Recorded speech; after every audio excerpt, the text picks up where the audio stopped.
Selamat pagi God Lovers. Sebelum kita memulai aktivitas, mari kita bernyanyi bersama dan menyembah Tuhan.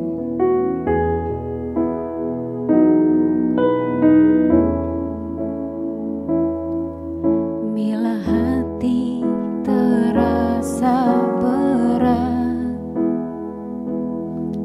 tak seorang pun mengerti bebanku. Ku tanya Yesus, apa yang harus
Shalom God's Lovers sekalian, apa kabar? Berjumpa kembali bersama saya Randy Chandradinata di dalam program Words from Heaven. Kita masih membahas satu tema yang sama, yaitu bicara tentang esensi melayani. Dan kalau di beberapa pertemuan sebelumnya kita membahas tentang esensi dari melayani, yaitu bicara tentang sadar diri, lalu bicara tentang rendah hati dan juga sungguh hati. Maka di bagian yang keempat ini kita bicara tentang esensi dari melayani, yaitu sangkal diri. Seperti apakah yang dimaksud dengan menyangkal diri? Sebelumnya kita akan baca firman Tuhan dari Matius pasalnya yang ke-16 ayat ke-24. Tuhan Yesus berkata demikian. Lalu Yesus berkata kepada murid-muridnya, "Setiap orang yang mau mengikut aku, ia harus menyangkal dirinya, memikul salibnya, dan mengikut aku." Wow, sebuah syarat dari Tuhan Yesus kepada para murid adalah barang siapa yang mau mengikuti dia, maka orang-orang tersebut harus berani untuk menyangkal diri dan memikul salib. Nah, bicara tentang esensi melayani tidak bisa lepas dari yang namanya penyangkalan diri, saudara. Nah, pertanyaannya apa sih makna dari menyangkal diri? Menyangkal diri itu artinya kita menyadari bahwa hidupku bukannya aku lagi. Hidup saya bukan tentang saya lagi. Bukan tentang pikiran saya, perasaan saya, dan kehendak saya. Melainkan hidup saya itu adalah tentang Kristus. Pikiran Kristus, perasaan Kristus, dan kehendak Kristus yang harus saya dahulukan di dalam setiap langkah kehidupan saya. Maka bicara tentang melayani sebenarnya itu adalah sebuah peralihan, sebuah pergeseran dari kehidupan yang self-centered menjadi kehidupan yang Christ-centered. Yang tadinya berpusatkan kepada diri sendiri menjadi kehidupan yang berpusatkan kepada Yesus Kristus. Nah, pertanyaannya bagaimana kehidupan pelayanan kita hari-hari ini, saudara?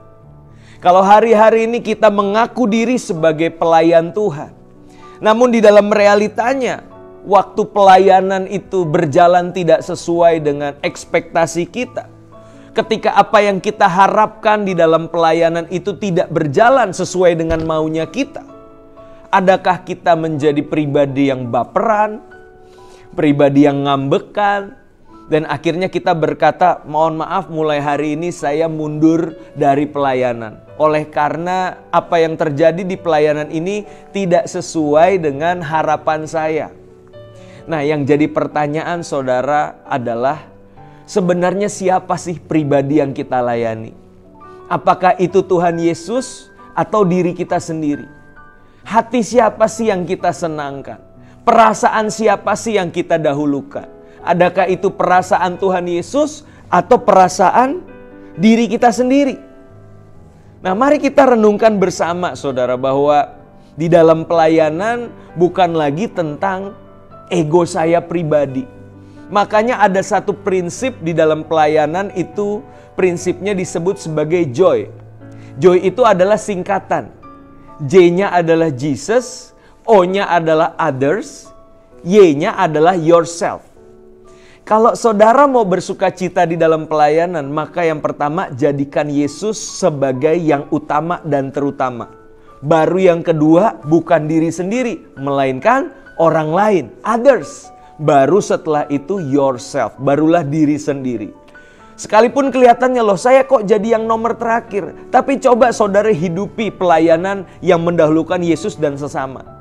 Nanti saudara dan saya akan mengalami apa itu yang namanya joy yang sejati. Sukacita yang sejati. Ketika apa saudara? Ketika kita mendahulukan Tuhan dan sesama lebih daripada diri sendiri. Itulah esensi melayani, yaitu menyangkal diri. Amin. Mari kita satu di dalam doa. Bapa dalam surga, kami sungguh berterima kasih untuk firman-Mu yang sekali lagi mengingatkan setiap kami bahwa esensi dari melayani itu bukan lagi tentang diri kami sendiri. Bukan tentang pikiran, perasaan, kehendak, keinginan pribadi kami. Melainkan kami mulai mendahulukan apa yang menjadi pikiran, perasaan, dan kehendak Tuhan di dalam kehidupan kami. Oleh karena itu, firman Tuhan dan Roh Kudus, biarlah firman dan Roh Kudus yang memampukan kami untuk senantiasa menyangkal diri, memikul salib, mengikut Tuhan, sehingga nama Tuhan senantiasa dipermuliakan lewat pelayanan kami. Kami tahu bagi manusia itu sulit, mustahil, tapi bagi Tuhan tidak ada yang mustahil. Kami dimampukan untuk jadi murid-murid Tuhan yang senantiasa menyangkal diri. Di dalam nama Tuhan Yesus kami berdoa. Haleluya. Amin. Puji Tuhan, God's lover sekalian, saya berharap, saya berdoa setiap dari kita diberkati lewat renungan kali ini. Dan kalau saudara diberkati, saudara diharapkan bisa membagikan link YouTube ini kepada saudara, kerabat, dan teman-teman sekalian. Kita berjumpa lagi di Word from Heaven berikutnya. Sampai ketemu lagi, Tuhan Yesus memberkati.